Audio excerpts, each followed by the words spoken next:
Welcome to the Matcha Guardians podcast, brought to you by Matcha.com. Here we focus on the biggest trending health topics of our time, featuring the greatest and upcoming wellness advocates. Now, here are the Matcha Guardians, certified nutritionist Diana Weil and medical journalist Marina Hadjipateras. Hello. Welcome to this week's episode. I am very excited to dive into this one and learn about this topic that I don't know a lot about. So for this week, we're going to be talking about investing in wellness. And we have none other than the lovely Marina Hadjipateras, a general partner and co-founder of a VC firm known as TMV, where she specializes in investing in early stage founder building companies within healthcare. She also happens to be my very lovely sister-in-law. Marina, welcome. Thank you. I'm very excited to be here with both of you today. Okay, Marina, so I have heard the term venture capitalist, but I actually don't know what that means. Could you just give me a rundown? Like, what is a venture capitalist firm?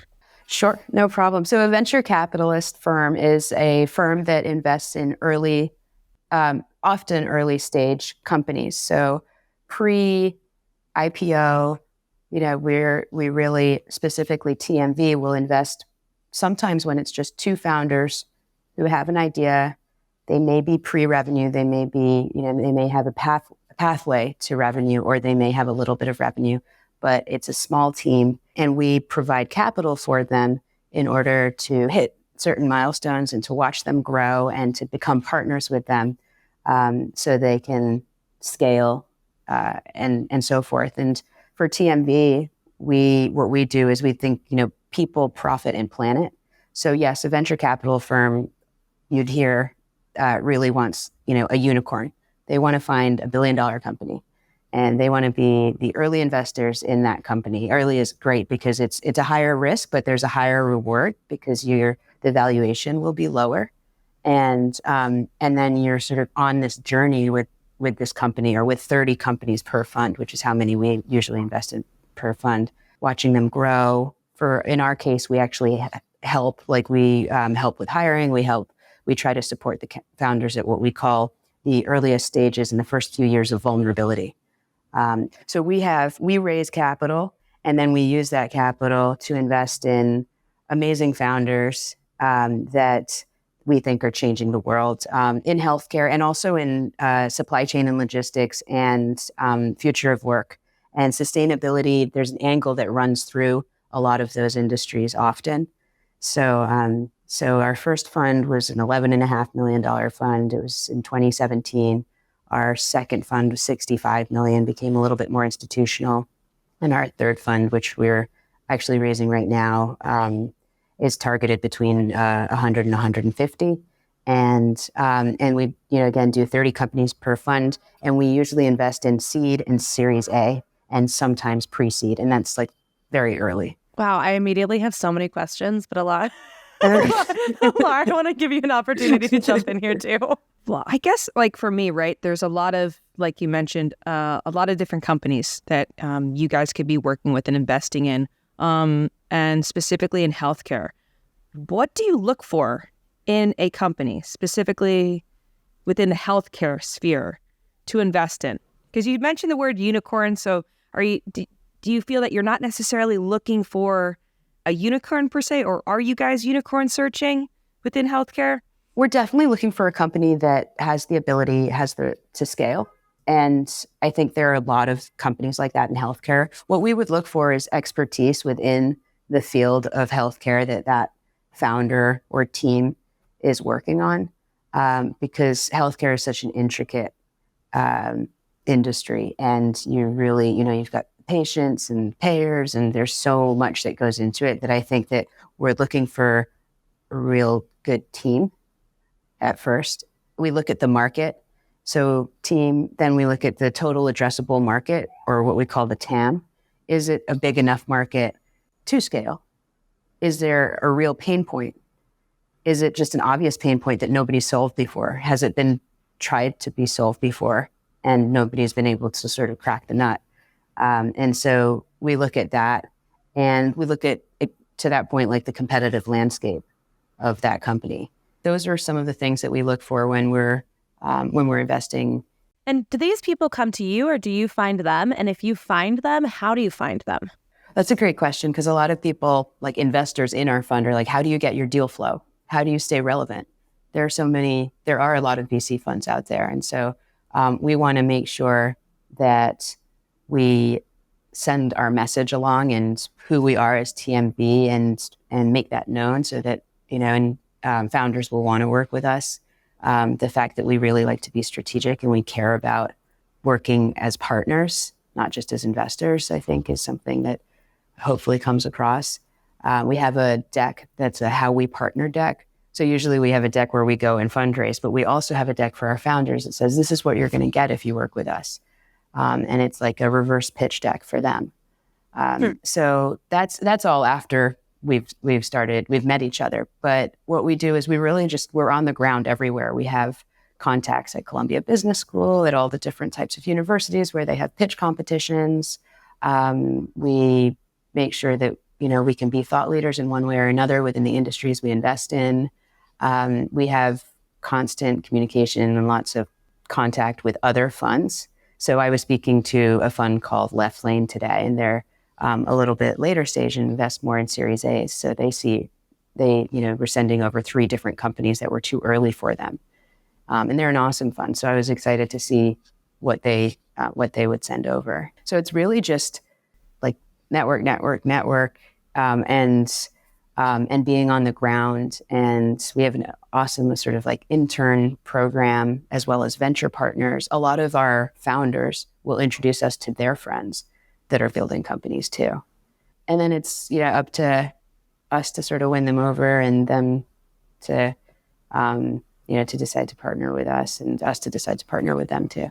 So fascinating. So one of the questions that just popped into my mind is, as far as different companies that you're investing in, specific to healthcare, how often are they companies that are based abroad? Oh, interesting. So yeah, I guess we invested in one company that's based in Canada in the healthcare field. But other than that, all of our healthcare companies are in the U.S., sort of headquartered in the U.S. And our supply chain companies are abroad more so, like the shipping companies, of course. Like we have a few out of Singapore. We do see companies that are based abroad. We just haven't actually invested in one yet. We can invest 20% of the fund globally, but we've got some great companies that are out of the US. So I'd say like 80% we see in the US. 80%. So I don't know about you guys, but in my personal experience from the medical system in the US, it's not the best. Mm-hmm. A lot of people describe it as being quite broken. Insurance is a mess. It's really hard to navigate when you're a patient, especially if you don't have, let's call like a medical quarterback in the family, say, a family doctor, someone like that. And more, I feel like in the healthcare industry, we're trying to get more inspiration from cultures abroad, right? So there's this idea of even Eastern medicine coming over, taking a bit of a more of a holistic approach to medicine, where we're not just simply going to do the Western thing where we just slap on the Band-Aid or we're taking more prescription medications, but we're looking to do more holistic and preventative care. So are there any companies that TMV has invested in that you would say kind of take that approach? Definitely. I think like the trend is moving towards more proactive than reactive care, which I think will kind of like completely shift over, hopefully, soon. But to your point, I mean, Parsley Health, which was one of our first investments, really focused on holistic care, a 360-degree look at your lifestyle, as well as, not just, like you said, like slapping a Band-Aid on an issue. We just invested in a company called Millie Clinic, which is like a full service sort of like OBGYN maternity clinic that combines like midwife, OBGYN with tech-enabled support. And that's really fantastic to us. They have their first real space out of San Diego. And that company came to be because the founder went through the process of when she was having a child, where she had the best hospital, and the best care that she could get. And still, it was just so broad. It was kind of the structure of the process was, okay, leave the hospital, call me in 3 weeks, and that type of thing, rather than the actual care that each person needs as they're going through this incredibly important time in their lives. is generic, I guess, is the best thing. So Millie, we're really excited about that. All right. So it feels like one of the trends over the last year and also going into the next few years is preventative healthcare, right? A more holistic, whole-based approach to someone's health. What are 3 big trends within healthcare that you see VC investing in to watch this year, besides preventative medicine? 3 big trends that we're looking at, I would say one of them is alleviating physician burnout, which is really interesting because there's a lot of time that physicians spend on like taking notes and lots of things that can be solved for through different forms of AI. One company that we just invested in, which is based out of Canada, is called Tally AI and it's an ambient scribe. And they call it, I think, pajama time, physicians call it, because they spent all day doing, with patients, and then they spend all night writing their notes. And so that takes away the time from being with patients and so forth. And so I think that's something we're looking at. Bringing down the cost of care, to your point earlier, like I think that's something really, there are rising premiums, there's that's hurting employers, it's hurting different individuals. So we're looking at different ways in which companies are doing that. And then ROI drivers for health systems, I'd say as well, like revenue cycle management and what that means. And I think those are certain things. Women's health, for sure, because I think I'm really happy. I mean, one of our companies is Kindbody, which focuses on, women's fertility, which is great because it wasn't a big focus 10 years ago at all, but now egg freezing is becoming less expensive and more part of the norm to talk about. Employee benefits also include that in many of their programs. And so those are a few of the things we're looking at. So I've heard that post-COVID, the world has kind of changed with its view of health. Some positive. I mean, like Alara said, I think that there's maybe more of a focus on preventative. But then I've also heard that because people are lonely and depressed, and it's just been a really hard couple of years, that people are looking for more comfort rather than health necessarily. And I'm just curious if you've noticed a shift in terms of like pre-COVID, businesses that were coming out, post-COVID, if there's like anything sort of in this VC world, and just sort of your thoughts on that.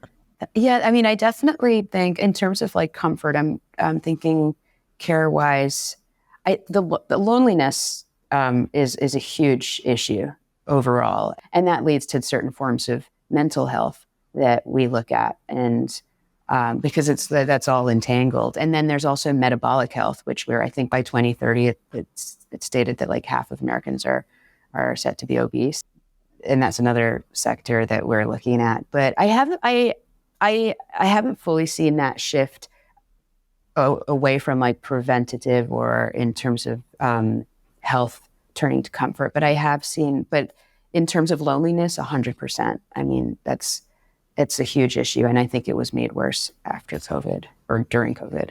So Marina, you just made me think a lot about, in terms of loneliness and looking for comfort, the whole sector of elderly care. I think it's something that is definitely being talked about more than it has been in the past. Yes. There's certain cultural implications to it, right? In terms of, do you take care of your parents when they're older? Do they move in with you? Do you send them to a facility to live in? Is that facility close by? Maybe there's someone that's coming and helping them at the house. But that stage of life where you're going to be cut off from a lot of your normal social interactions, right? That inevitably is going to put you at risk of being a lot more lonely and suffering from different mental health issues. So Have you guys come across any different companies that are kind of specializing in elderly care? Yeah, definitely. From kind of like a future work perspective as well as healthcare perspective, or everything all together. So we invested in a company that was like the Task Rabbits for elderly people. And and so it was like, but it was each person. So it's maybe people above like 65 or so would be the key clientele there. And you could sign up for it and be a buddy to someone else. So if someone's like, oh, I really need some wine for my dinner tonight, or I need groceries, and just they have, bad legs or something like that, they can sign up, and then another person will come. And it's a way for the community to get together, and also a way for everybody to help each other. So there's that. We've seen a co-working space. There are different co-working space for what they call middlers. So that's not necessarily like the full elderly, but like 50 plus. And that's, post, maybe you want to go work there, but maybe you also want to build a community there. And so there's like book clubs specifically for that age range. Since TMV started in 2017, we've sort of really wanted to focus on that and looked at different companies that have been focusing on that. We've seen different devices. We don't really invest in hardware, but we have seen like a few different devices that would help elders from not kind of falling or from, being, when they're alone, there's certain tasks that can help them. So that would be more like AI enabled. But yeah, I would love to invest in more things that are focusing on that. What are some things that you're really excited about? Like you've mentioned some incredible businesses, and obviously you guys have a huge amount of companies that you're investing in, but I'm just curious, is there a focus that you're really excited about or that you have a lot of passion behind? I'd say definitely like within the healthcare sector, I'm really excited about the proactive versus reactive. Our principal who works at TMV, she runs a lot of the healthcare sector for us, and that she coined that, and that's something I completely agree with. I think it's the way to go, and it's the way the future should be. And I'm excited about how machine learning and AI can help. You can leverage that to help workflow be better, I guess. And again, things like help physicians focus on their patients. I think cracking being able to bring price down, and that's I think huge. I think those are the things that I'm excited about within healthcare. And then I do run like the supply chain logistics vertical at TMV, so I'm super excited about like a lot of stuff that's happening there too. Oh wow, that is a whole world that we could also dive into, because I know the supply chain stuff has been crazy. It's what crazy. About in terms of just AI? Because there's so much information about AI right now in terms of that it's like ruining everything, taking away jobs, or it's our saving grace and it's like the best thing in the world. It sounds like you are seeing a lot of positive benefits with AI in healthcare. Kind of curious about your thoughts on AI in healthcare and where you see that going. I think in a positive sense, like I don't think it's going away. I think in a positive sense, it does things like it helps fill staffing gaps. It helps, with administrative roles in what we're looking at, and so yeah, we see AI in a positive sense, like Tally AI, the Canadian company, that's really helping physicians spend more time with patients, and so we look for the positive parts of AI and machine learning that we can pump into the healthcare industry.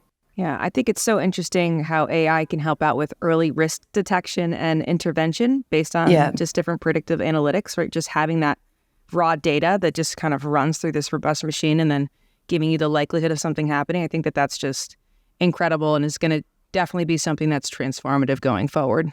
Risk prevention is huge as well, and we've looked at a few things there too. So going back to women's health a little bit, I guess because we are women, so it's at the top of my mind, and I am currently pregnant at the moment. So a company that I'm quite interested in that I just recently heard about is Borum Care. I don't know if you two have heard about them, but basically Borum is a postnatal retreat within New York City that opened. It's the first of its kind. It's kind of a hybrid between, think of kind of quasi-hospital, quasi-cushy hotel. Mm-hmm. And it's a post-birthing center, so postnatal care to provide for not only the mother, but also the father as well. They're extremely popular in the East, in Eastern cultures. So I actually have some friends who have recently given birth in Hong Kong, and they went to one of these centers in Hong Kong for a month. Like the mother isn't allowed to wash her own hair even. She's given a very specific postpartum diet, and they teach you all sorts of things. They do couples counseling. They show you how to wash and change diapers, and it's really incredible. And it goes back to that idea, right, of preventative care. I think a topic that a lot of people don't chat about too much is postpartum depression.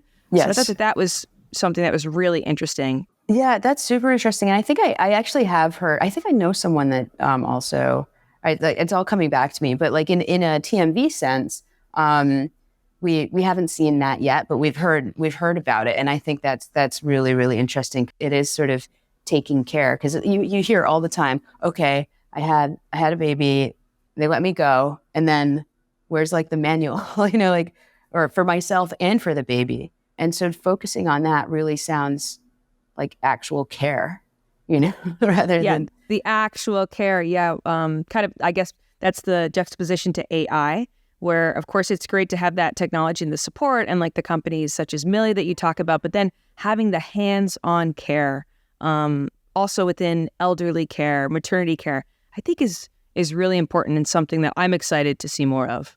It reduces loneliness or feelings of isolation, which I think exist always throughout parts of our life. And so that I think is knowing that there's that care there, really, really is helpful. Marina, I'm hoping that we can take it back a little bit, because I'm also, you invest in so many incredible companies, but you yourself have also co-founded this like wildly successful company. I just would be really interested to hear about your path, and if you have any advice for someone who either has an idea that wants to get funded or is looking into sort of starting a business themselves. Yeah, definitely. So I guess I started out working in the shipping industry at our family company. Well, it's public now, so I guess I can't say that anymore, but it wasn't at the time, and it was great, and I loved it. And I had an amazing role model who was my grandmother, who was part of the business. And so I knew I always wanted to do that, and got some really great experience there, from sort of being at a shipyard and living between Greece and London, and then coming back here when we took the business public and having that experience, and joining the environmental committee, which I did in order to understand like how the industry was moving forward that way, and also try to speak to people about how good the shipping industry is, because it gets a bad rep from anybody outside of it, I think.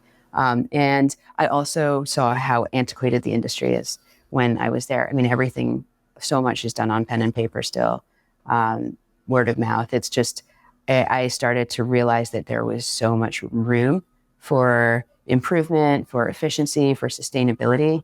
And I started to meet founders who were like, hey, you're part of this industry. I have a great idea. My background's in engineering, and I think I could do a really good job, but I don't know how to break into this really tight-knit, closed-off industry, legacy industry. So that's sort of where I started to think about, maybe I should wear a different hat. Maybe if I work with founders, I can connect them to this old world and do things that way. And at the same time, I met up with my business partner, who I had known from college. So we were at Georgetown together, and she is a serial entrepreneur, and has an amazing network, and has sort of been part of the VC and entrepreneurial world since she left college. And she had an idea to start a VC fund. And at the same time, when we met up in 2017, I had my own idea, and we just thought, wait a second, we're kind of talking the same language here. We have totally different but complementary backgrounds. Our vision is that wellness and the future of living well is actually going to become mainstream ultimately. And it used to be sort of niche, where companies, huge corporations, would say that they had some type of a wellness program, or there's a triple bottom line. And now you see it on like the front page of every website of a company, because it's important, because consumers care about purpose now. So we started TMV with that way, and then kind of went off to the races. I say you're always a first-time fund manager, though. So even though we had all this experience from the past, it was a lot. I mean, it was like learning a little bit on the spot in terms of how to fundraise and things like that. And I wouldn't have it any other way, though, because I loved it, and now I can sort of, like you said, tell people or give people advice on when they're starting their business. And I would just say a few things that helped are, you have to be resilient if you're going to be a founder, or if you're going to start your own business. I think you have to, a no is never a no, it's a not right now. I tell myself every day, build a good team, like have good people around you that share your vision. And sometimes that takes time. They call it like co-founder dating is what a lot of founders do. yeah, I think just not being discouraged is a huge thing, because that's why, people will stop. And then in terms of like a company, maybe find some mentors like that you can work with and be like, is this a good idea? Like, do you think the market's big enough? You have to believe in yourself and your idea, and then other people will start to believe in you too. So your experience within shipping, I think, draws some really nice parallels to healthcare. I mean, these are both really behemoth industries, Exactly, but yeah. they're extremely hard to break into, right? Because they're just set in their ways. They have these patterns. So you have all these amazing, interesting companies pop up that, they sound amazing, right? They sound really appealing. I hear the elevator pitch and I think, oh my gosh, wow, like this is going to absolutely change the industry. And then 2 years later, pew, it disappears and it doesn't work out. The big one that comes to mind for me when it comes to healthcare is Theranos. Yes. So yes. what do you think went wrong with Theranos? I mean, we got to go there. I gotta hit on this one, because to me that represents, in my mind, one of the failed unicorns within the healthcare industry. So personally, I think a few things went wrong. Like they didn't vet the technology themselves. Anything that touches patients. So healthcare especially, you have to, even if it's an MVP, you have to vet the technology. And it just passed through so many different hands and investors and customers, and nothing was actually fully vetted. So I think that was a huge miss. They should have triple checked that everything was above board and worked. The other thing is the board was made up of mainly different kind of like government officials, and it was sort of more of like a party board versus, like they call it sort of like a party round, when everybody's like, oh, you're in this, I want to be in this, and like somebody's introducing this actor to this, or and I think they should have had more experts, like healthcare experts on the board. Again, I don't know like the intricate details, but I do know that it was a bit like that. It was a bit like, okay, I've got like this person who sounds like he's, really great to have on your board, but may not be strategic and helpful in terms of like actually saying, because of my experience being like the CEO of this company, I can tell you that this is what you need to do. And did you vet this technology? And is this okay? And because you're risking people being sick, dying, and that's like it's healthcare is a whole different industry. It's serious business, which I think Diana has the really good question we were talking about the other day when we were preparing for this podcast, was industry-funded research. I kind of want to get into the money aspect of this a little bit too, because one, I think that it's like a no-no to talk about money, but obviously this is all about money, right? So I have quite a few questions for you about about funding. But I am curious about your thoughts on industry, funded research. I'm a nutritionist, and like a couple months ago, there was some big article about how I think Coke funded all of the American, Association of Nutrition, all of their conferences. I mean, it's a huge problem, right? That these industries are funding. Yeah. What research do you want produced, which isn't totally ethical. So what do you think about that? And then I'm hoping that I can ask you a few more money questions too. Yeah, no, definitely. I guess as VCs, we touch that like a little bit less, because we're really going in with other VCs, and it's great to have strategics in the round. So there's like specific funds like us, and there's like SIA Ventures out of Boston, where like you may have different, like United Health is part of a fund, or you have different strategics investing through the fund. But in terms of industry funded research, we're not as close to that, I just have to say, because we sort of go a different route if we're with different founders. And but personally, I think, there's an issue with that, because they can, like to your point, the money can go where they want that money to go. And there's an issue, but in my mind too, I also know that grants are really hard to come by, and federal government funding. So as someone who does a lot of medical research, for different clients, it's one of those things where it's a fine line that you walk. But in my experience, when you're working with the company who's done industry-funded research, and they're very transparent in how they went about putting together a different study and things like that, that's really great. Yeah. And I think that that's really to their benefit and to the patients and to, the public's benefit as well. Yeah, I think important to point out that, to be the devil's advocate here, that a lot of research probably wouldn't be done also if we didn't have, some of this industry-funded research. So, okay, this is a very basic question, but where does the money come from? Like, are you finding private people who have an interest in healthcare? Where are you going to fund these companies? So we go out to individuals. We go out to groups, like family groups, family offices. And then we also have institutional capital. So anywhere from Bank of America to JP Morgan to Visa Foundation, different foundations. We have a hospital network that specifically is looking for care. We have different corporations that come in. So it's usually a company or a family or an individual that has has venture capital as part of their portfolio. Then we go and we sort of pitch them and say, like, why don't we partner together? And sometimes it's strategic. Sometimes we're just a slice of their pie. And then sometimes it's actually like, I'm investing in you because I want to see these early founders and I want to see these early companies and I want to know what's out there. And so we have different relationships with different investors. We have over 150 investors in our funds, like all together. So there are a lot, and we love bringing in more partners. Corporates are great. But yeah, now it's institutional because usually the check sizes are between like 1 and 20 million. And do you go to them saying, hey, we have this great company, Kindbody or Millie, and kind of give them the 30-second elevator pitches, and do they have the ability, I guess I'm wondering, to specifically invest in certain companies within your portfolio, or is it more broad? It's broad. So if they're coming into TMV, then they're investing in one of our funds. Right now, it would be, Fund 1 and Fund 2 are now closed. So we have the investors that have invested in those, and we give them a quarterly report.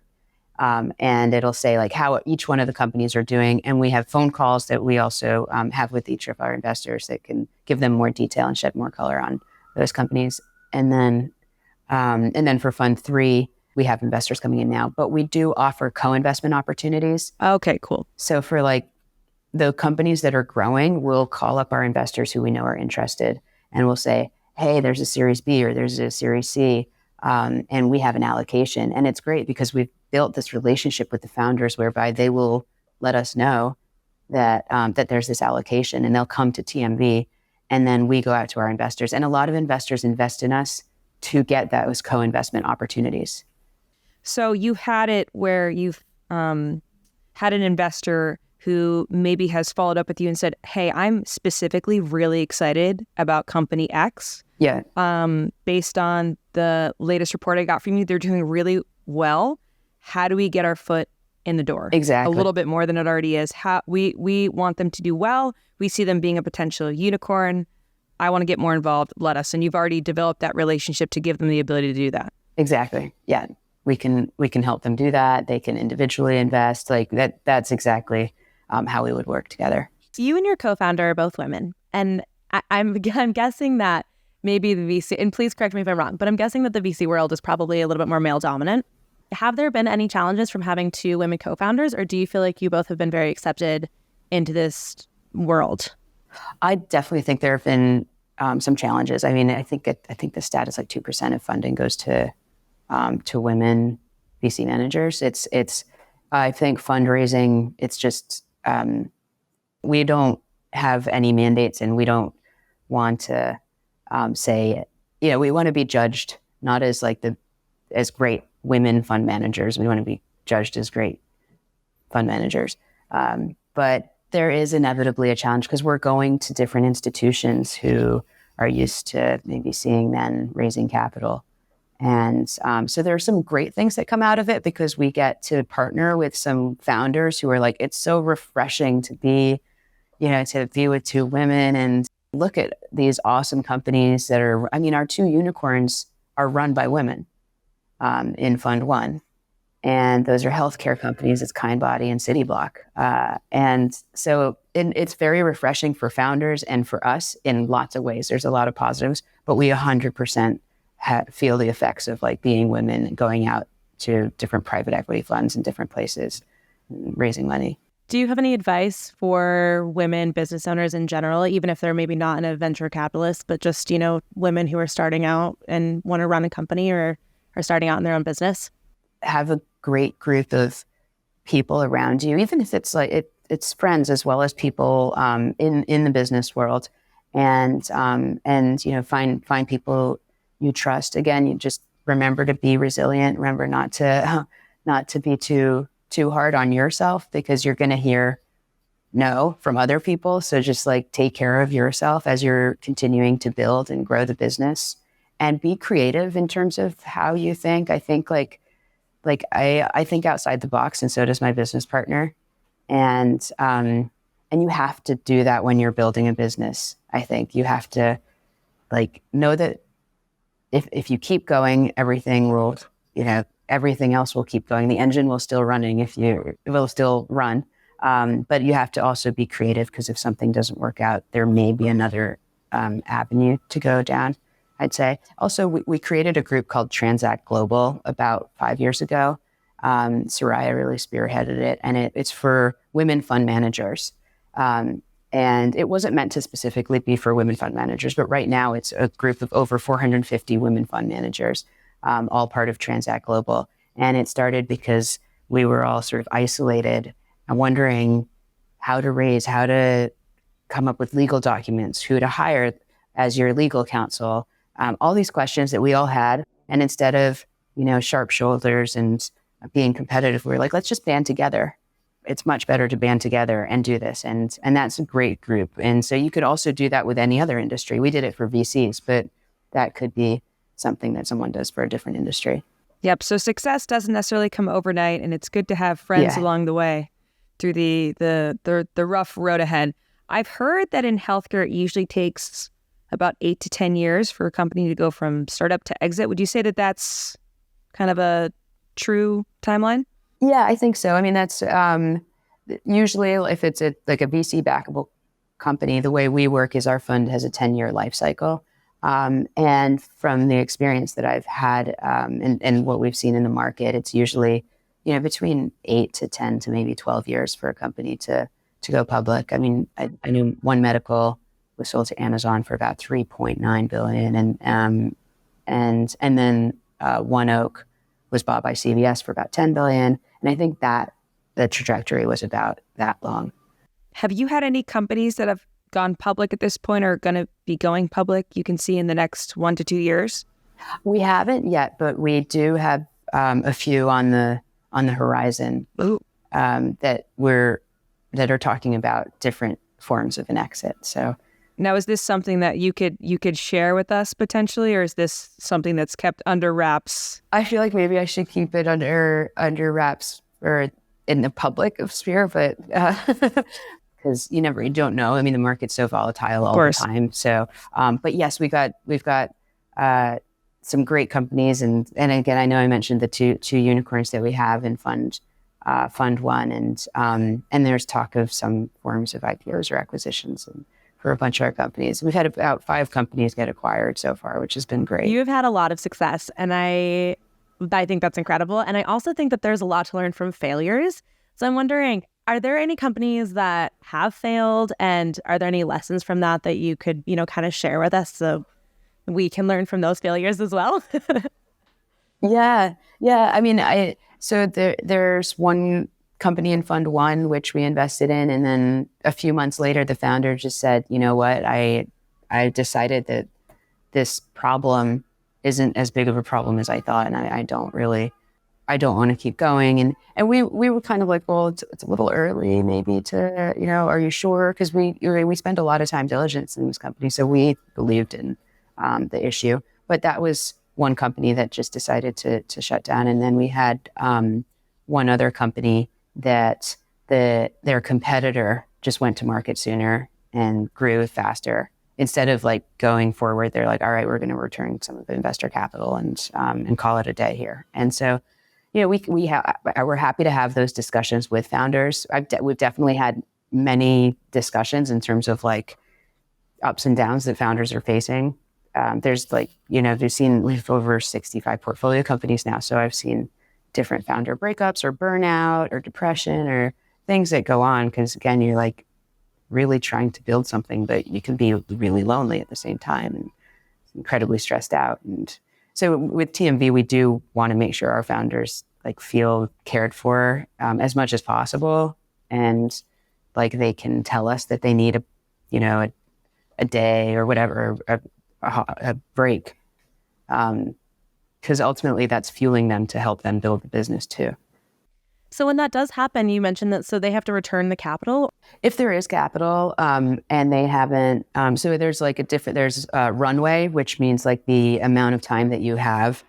So if we invest in a founder today, their runway might be 2 years and they're burned. So how much they're burning a month. So that maybe they're burning $100K a month and their runway is 2 years. And in month 6, they're like, I just decided that this really isn't going to work. Instead of spend the next year and a half, like going at it when I know, and maybe my heart's not in it or something like that, I'm going to return the $1.5 million, or I guess if it would be 6 months, like $1.4 million back to my investors. So that's possible. And sometimes that doesn't happen. And sometimes they're like, I'm just going to keep going with this. And I really think it's going to work out. And then after the 2 years of burn, usually, or, they'll pre-market and we help founders go out and raise more capital. And, but we talk about what they're using the capital for. Usually it's to build a team, work on product and things like that. Have you ever ran into the situation where a company has just burned, and then they reach that end of their 2-year runway, as you call it, and they're just kind of like, yes, that's it. I don't know where this is going to go. How do you handle that, I guess, from a business perspective or a personal perspective, like that relationship then? There's no hard feelings? That's kind of the risk that you take with the VC? Or Well, I think, so what we do is we sit on the boards of a lot of our companies. So we know how much burn there is, and we should be responsible and talk to the founder and make sure that they're not going to hit that end of the road type of thing. So like if they've got 6 months of burn, then we're already planning with them, like what their next move is and who they're talking to. And we're already making introductions for them. If we're not on the board and that happens, what we do is we always ask for information rights. So part of our legal docs will say that we can always have information rights, and we always have pro rata. So we can always reinvest so that we can maintain our percentage ownership or get a larger ownership. Have you ever, I guess, run into the problem that maybe there were some white lies told? Maybe they weren't being so truth-telling with their burn rate, and you had to maybe pursue legal action for whatever reason? Have you run into that? Is that common? Or I have heard of it, definitely. And so that's why you're really investing in team and founders and like who they are as people. But I definitely have heard of that. And it hasn't happened to us. We've not invested because we've found stuff out about the founder beforehand from doing like background checks and things like that. But I haven't come across that in the portfolio. But there's been different things. We were invested in the Wing, which ultimately had a lot of different things go wrong, from maybe mismanagement to like during the pandemic. And that wasn't really pleasant in the end. So there's different experiences that I could speak to for sure. It sounds like you really got to do your due diligence. And if you don't do your due diligence, then maybe that's on you. You mentioned that you sit on quite a few of these boards. And I guess, kind of a tangent here, but I watched the movie Air a couple months ago. I don't know if either of you watched it, about the Nike movie. You guys see that? So good. I haven't seen it yet. Highly recommend. Very good movie. The one thing that I thought was really interesting is that the board for Nike almost killed the company because they were playing it so safe because they wanted this return on investment. And so they kind of stifled creativity. And in the end, the CEO of Nike kind of had to tell the board that like they were going to do this kind of scary move, which was to sign Michael Jordan, and which ended up saving the company and, made them $150 million in the first couple months, or, just huge success because of this. What are your thoughts on boards? And do you feel like there are any risks associated with boards? And do you think that they can kind of stifle creativity because they're very focused on, the ROI? I think so. For us, we're like on the board at the early stage. So we're on the board during the seed or maybe the Series A, and then we jump off the board and we let like growth investors take a board seat. I think it all depends on who is on your board. Like we mentioned with Theranos, like I think you could have an active board, you can have an inactive board. I think a board could like really help a company grow. But for Nike, it sounds like the founder and the vision of the company wasn't aligned with how the board was thinking. And I mean, look at OpenAI, what's happened now with Sam Altman, and he's, come back into OpenAI and totally switched around the board, because I think that there was like a difference there too. So I actually like, for us, I like being on the board because it feels like you're working with the founder. I think you just really need to have, everybody needs to understand what that vision is for the company. Super interesting. Well, Marina, before we let you go, we have 2 questions that we like to marinate our guests with and get some really sage advice answers at the end of our podcast. What is one lesson that you have learned the hard way? Oh, that's a good question. One lesson that I've learned the hard way. I'd say I think I've learned a few things the hard way. Like I sort of thrive on being an underdog. It makes me want to like be incredibly, it just drives me. Certain things like I transferred to Georgetown and I was like determined to get there.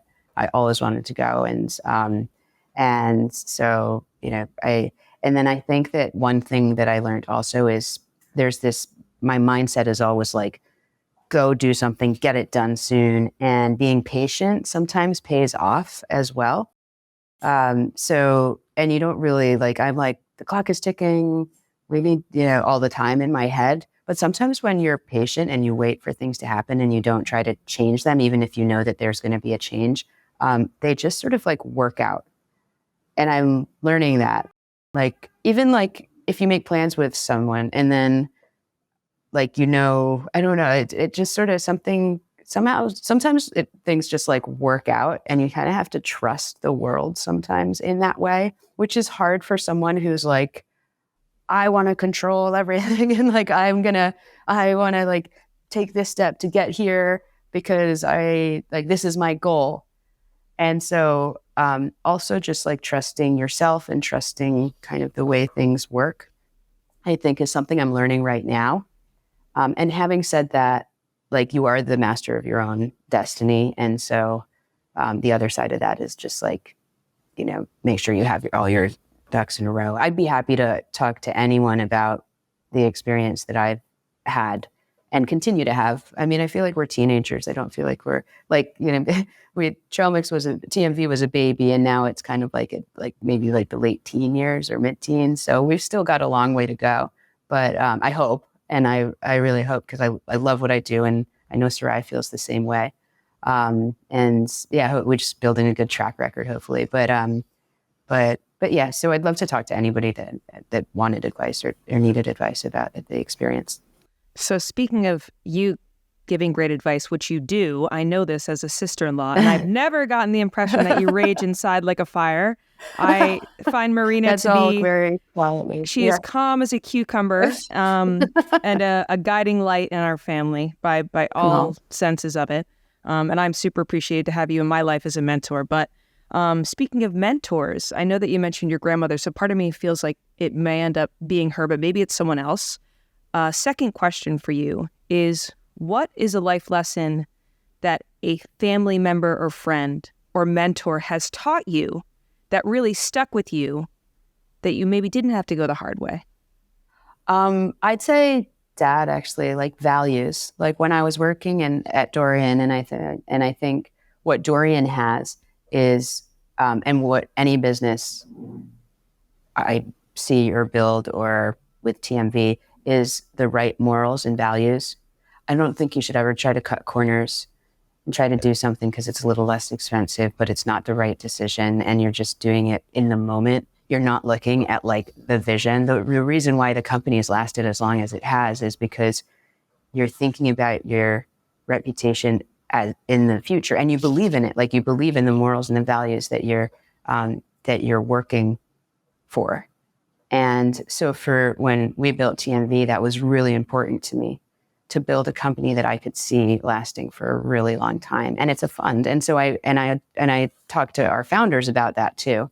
So I think Dad really taught me, and maybe that was with Yaya, my grandmother as well, that you shouldn't try to cut corners and just for short-term gain, because long-term it's just going to bite you in the butt in a big way. I think that's such good advice. Don't cut corners. Yeah. Solid advice. Yeah. Well, thank you, Marina. We just really appreciate teaching. I mean, I've always known what a venture capitalist, like I've heard it, but I never knew what it was. And this has just been so wonderful and makes me feel really excited about sort of the future of healthcare. And I just really appreciate you coming on and taking the time to talk to us. Yeah, I really appreciate it too. Thank you both so much.